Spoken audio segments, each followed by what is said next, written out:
how's it going everyone? This is Dominic and today you're watching The Comic Book Report, where we review comic books and graphic novels so you can get an idea of what to read. And today I've prepared a quick unboxing video for you all of the Daredevil by Frank Miller Omnibus Companion. This is the 2024 reprint and I am elated to finally have this in the collection. I pre-ordered this book through the channel sponsor Organic Price Books, and if you would like to pick up any of your own comic book collected editions, I highly encourage you to check out their website. You can find a link for them in the video description, and if you see anything on the site you like, you can actually use my discount code at checkout, TheComicBookReport, to receive $2 off of your order. Please note if you use my affiliate link or code to make a purchase, I will earn a small commission, but it's a great way to support the channel. Thank you for considering. Now let's get started with this Daredevil Omnibus unboxing. Okay, and I have my box from organicpricebooks.com, nice and neatly packaged. I love the shipping and handling and how these guys pack everything over there at OPB. It was initially what turned me on to them as a seller. I just love the way they took care of the books, and that has not wavered in the years I've been buying from them. At any rate, though, let's go ahead and jump into the book itself. So this is the Frank Miller Omnibus Companion for that Daredevil run. They did reprint the Daredevil by Frank Miller and Klaus Janson Omnibus, I believe sometime last year. I did a unboxing for that book as well. That initial omnibus has the main Daredevil run from Frank Miller and Klaus Janson. This Omnibus Companion, however, has some of my favorite Frank Miller Daredevil stories, so I could not wait to get a copy of this book. I have the contents here in paperback, but to have it upgraded into this format, it's just a dream. And speaking of the contents, let's go ahead and dive into what this book collects as I quickly stretch this omnibus spine.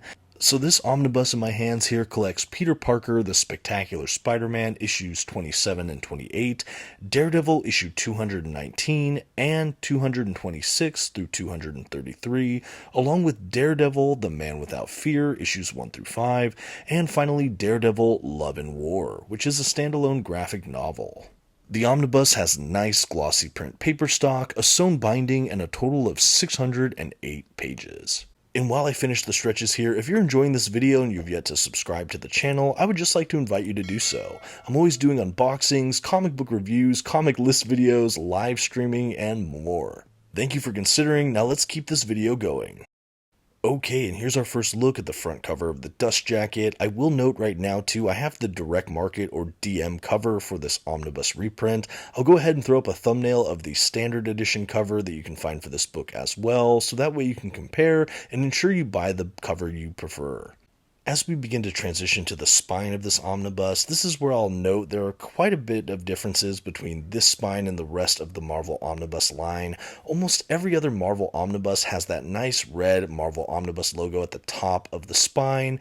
There are a couple variations, of course, but really this, along with that main Frank Miller Omnibus, have this kind of Omnibus or Omnibus Companion logo at the bottom of the spine. So it is a bit disruptive on the bookcase. I'm not overly fond of it, but it is also kind of fun to have something a bit unique, but I want to make sure all prospective collectors out there get a chance to look at this. On the back, as you've been seeing, we have the thumbnailed covers for all of the issues presented in this book. At 600 something pages, this is not an overly long omnibus, and that's really padded out with a ton of extras. However, the content we actually get, the issues themselves, are pretty much all phenomenal, at least in my mind. And before we jump into the contents itself, I do want to compare this book with that recently released Frank Miller and Klaus Janson omnibus I mentioned earlier. I have the direct market cover for that as well. But you can see some side-by-sides, and then I'll do a quick look at the spines, just so you can see what I'm talking about. The other Marvel Omnibus logo is just not present really for these two releases. They mix it up, put it at the bottom, so it is, just a little bit different. It's off the beaten path. It's maybe not for everyone. I actually know of collectors who have gone out and sought custom dust jackets just so they have more uniformity on their shelves. I haven't done that myself, though I can certainly appreciate the draw of that.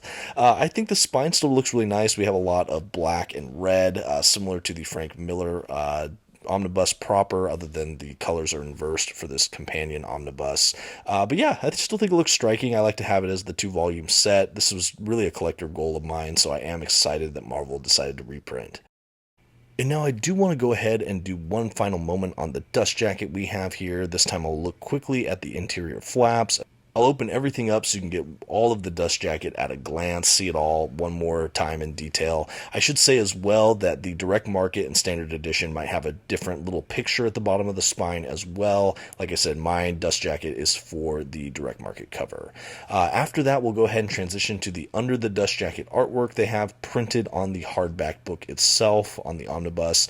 Really love that publishers have been doing this, Marvel and DC especially. Just a great way to get a little bit of a snapshot at some bonus artwork for your editions. Now I'll do a quick spread here of the hardback book so you can see the image in full. It is a wraparound cover here on the hardback book, as you can plainly see, of Daredevil, just the red Daredevil against the black background. I just think it looks really crisp, really nice. I love the artwork. It's simple, but just really effective. And now a quick look at that sewn binding I mentioned earlier. So as I open it up, the binding is a little bit tighter in this guy. I'm interested to see as I read to see how it opens up a bit more.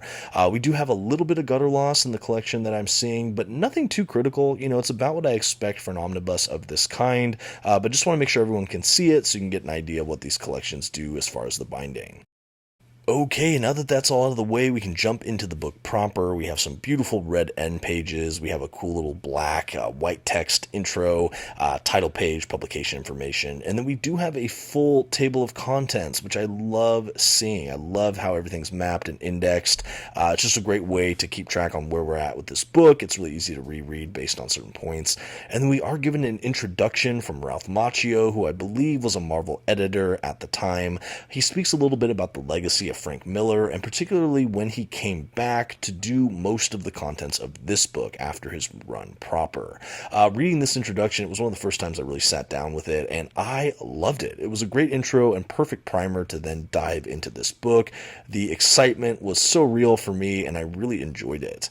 After that, we kick off with those Peter Parker, the Spectacular Spider-Man issues, and it's essentially a time where Frank Miller is the penciler for someone else's writing, and then eventually we get into the other latter Daredevil work.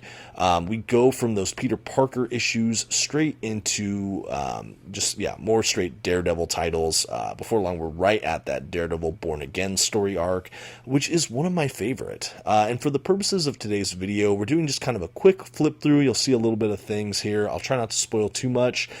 This is not a proper review video. If you'd like to see that on the channel, let me know. I can maybe prepare a review where I go more into story details, things like that.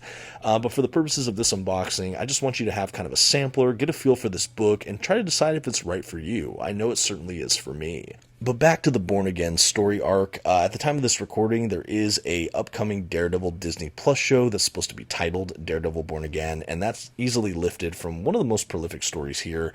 Love this story arc. Essentially, the premise of it is Karen Page, a once paramour of Daredevil's, comes up on kind of hard times and sells his secret identity. And that information is presented to the Kingpin of Crime, and Kingpin basically proceeds to annihilate Matt Murdock's life.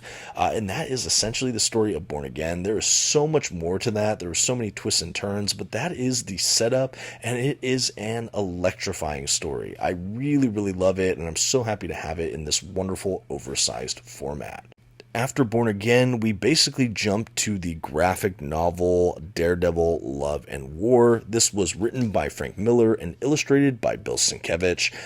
His illustration style is very, very unique. I've seen Sienkiewicz do a couple different art pieces throughout the years. It is not necessarily my style at all times, but it is still pretty striking.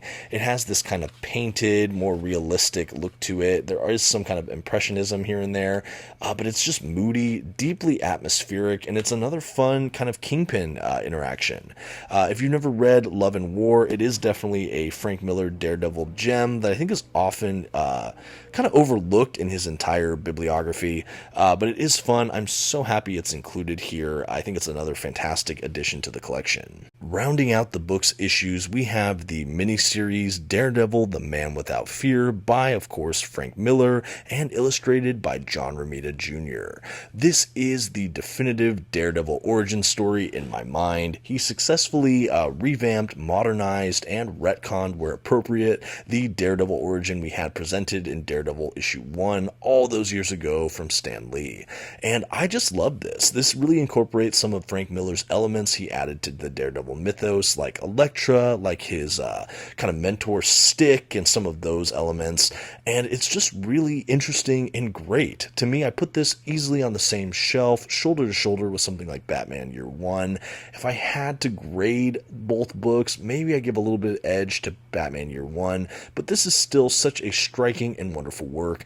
In my mind, I don't think John Romita Jr.'s pencils were ever quite this incredible. I love the work he turns in here. I think that New York and Daredevil's whole world were really nicely arrayed by Romita, and I think Frank Miller's writing is just top notch. We have so many of the elements that make a great Daredevil story here. I'm just thrilled. I'm thrilled to have this in an oversized format. I've had this in paperback for so long, and I had a really dated older paperback, so to see it just newly printed in this oversized edition, this is such a dream, and this was one of the biggest draws for me personally, getting this reprint omnibus. And that's really all the issues we have in this omnibus. Like I said, it's a speedier collection, but the back of the book has a treasure trove of bonus features.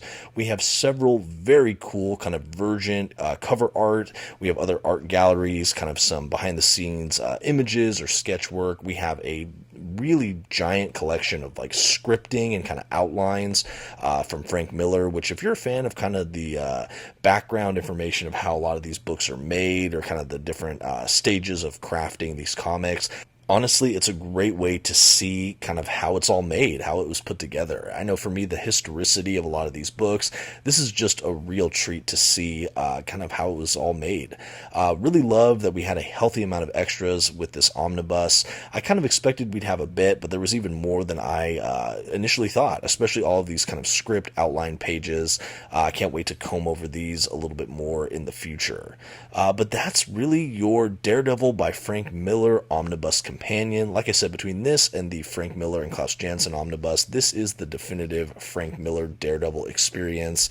I do love that main Daredevil run. There are surely some iconic moments, but I was so looking forward to this omnibus because between Born Again and The Man Without Fear, we have some of my favorite Miller stories here. Love, love, love this book, and I'm so happy Marvel again decided to reprint. If you're looking to pick up your own copy, please check out the sponsor, OrganicPriceBooks.com. You can find more information on that in the video description. I sincerely hope you've enjoyed this unboxing. Let me know what you thought in the comments. And until next time, this has been the Comic Book Report. Please don't forget to leave your like, that comment we talked about, and maybe check out another video on your way out. Thanks again, and have a good one.